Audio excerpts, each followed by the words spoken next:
ahead, I have no way of knowing. And under my feet, babe, the grass is growing. It's time to move on. It's time to get going.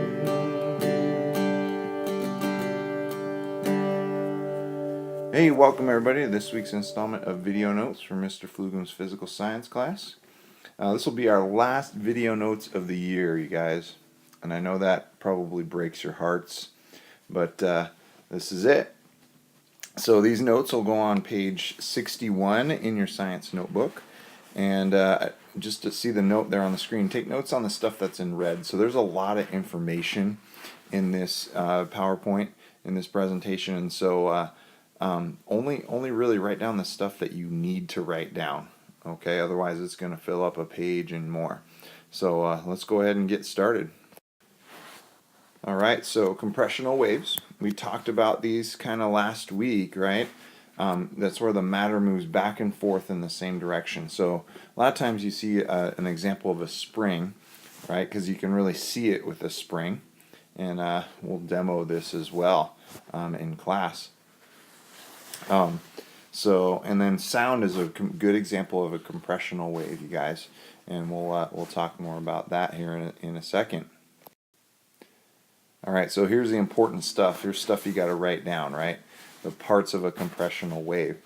And what you see there in the picture of a compressional wave is more kind of what sound might look like if you imagine that the dots are air particles, right? So, when we talk about parts of a compressional wave, you got the compression, right? That's the part that's really dense. The rarefication, and that's the less dense region, right? And then a wavelength. So a wavelength in this case, remember the definition is the distance between two similar points on a wave. Well, with a compressional wave, that's the distance between two neighboring compressions or rarefications. And you got to think of it this way. If you take the measurement from the beginning of a compression, you got to take it at the beginning of the next compression, right? Okay. So, and you may have noticed at some point, if you've been at a dance or a concert or something like that, when you have a low frequency compression, like the bass from a subwoofer, you can really feel that if you've got enough amplitude. If that compression is dense enough, you can actually feel and see the effects of the compression as it moves through the air. Alright, now moving on to something new, electromagnetic waves. Okay, so think back to when we were studying electricity just a couple weeks ago, and we talked about how magnets and magnetic fields are interrelated, right? So when you have charges moving through a wire, that makes a magnetic field, and then vice versa, a magnetic field affects and makes electric charges move, right? Well, electromagnetic waves are made by vibrating charges, right? Electric charges, think electrons, right? And those electrons will affect the magnetic field around them, and that magnetic field will affect the electrons around them, and so on. And that's how an electromagnetic wave travels. All right? So by this interaction of magnetic field and then electric field and then magnetic field and so on. So just to give you an idea of things that are electromagnetic waves, that might be things like light, radio waves, right, microwaves, and we'll talk about it. There's 7 different kinds of electromagnetic waves, and we'll go over those in class and give you a good idea about more about what they do and what we use them for. All right, so electromagnetic waves versus mechanical waves. Now, if you remember from the things we've talked about in the past week, mechanical waves are waves that have to travel through a medium or travel through matter. Well, the difference between them is this: electromagnetic waves can travel through empty space.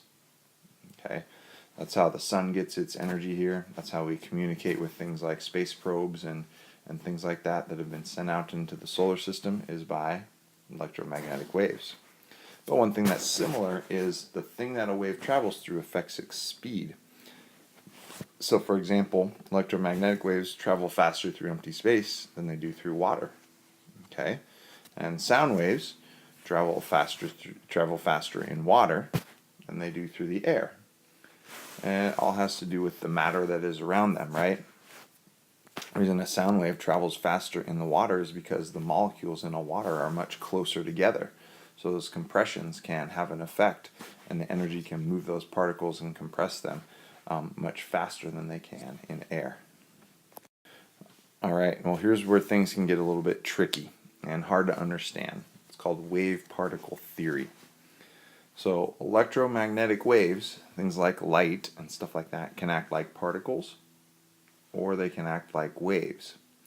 Now if you remember, when we started talking about waves, waves only carry energy, right? But there's some times when electromagnetic waves seem to have some kind of particle or mass associated with them. Okay? And then the flip side of that is electrons sometimes act like waves. Let's kind of try and explain that, okay? Alright, so this wave-particle theory came from an experiment done in 1887 by a guy named Hertz. Recognize that from the units we use for frequency. And he found out that by shining certain frequencies of light on a piece of metal, that electrons were given off, kind of like an electrical current. You know, the way solar panels kind of work. Well, he didn't have a way to explain this because it seemed that the frequency of the wave mattered, not the amplitude. Because most waves, their energy depends on the amplitude. In this case, it was only certain frequencies. So there wasn't a way to explain this until Albert Einstein came along. He came up with this idea that light, electromagnetic waves, can be like particles called photons. And because particles act a little bit differently than waves do, okay, that their energy depends on the frequency and not the amplitude. So this helped explain the results of Hertz's experiment and came up with a new term, photon, right, which is a light particle. Alright, so wave-particle theory, what other evidence is there besides this experiment done in the 1880s? Well, there's this really a simple experiment that was done that shows that electrons act like waves.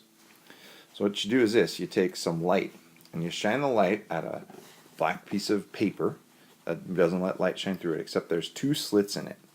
And you think if you shine light through two slits in paper, you'd get two lines of light on the other side, right? Instead, the light kind of interferes, the waves interfere with each other as they go through, and they scatter, giving you lots of different lines of light on the other side. Okay, so that's called interference, right? Okay, so we did the same experiment with particles, which is seen here in the middle. There was no difference there. Two slits in the paper, two lines of particles on the other side. However, with electrons acted like light did. So there's a connection between the way some particles behave and the way some waves behave. This is further evidence to support Albert Einstein's theory that waves can be like particles, and to support his theory about photons, which are light particles, right? Alright, so here's the electromagnetic wave wrap-up, right? Just to summarize all the stuff that we did in these last few slides. And this is kind of tough stuff. It kind of blows your mind, right? Okay, we've got waves that are like particles, right? And particles that are like waves. And this is the only way that we can explain their behavior based on the experiments that we've done. Now, does this mean this is totally correct? No. But it's a theory, right? It's the theory that is backed up by all the experimental evidence that we have so far. And could it change? You bet. Well, I want to thank you for tuning in and doing video notes with me all year. I hope you have a great summer, and I'll see you in class on Thursday or Friday. Here's a little outro to end our video notes year. It's time to move on. It's time to get going. What lies ahead I have no way of knowing. But under my feet, babe, the grass is growing. It's time to move on. It's time to get going. Sometime later, getting words wrong, wasting meaning and losing the rhyme. It's nauseous adrenaline, like breaking up a dog fight, like a deer in the headlights, frozen in real time. I'm losing my mind. It's time to move on.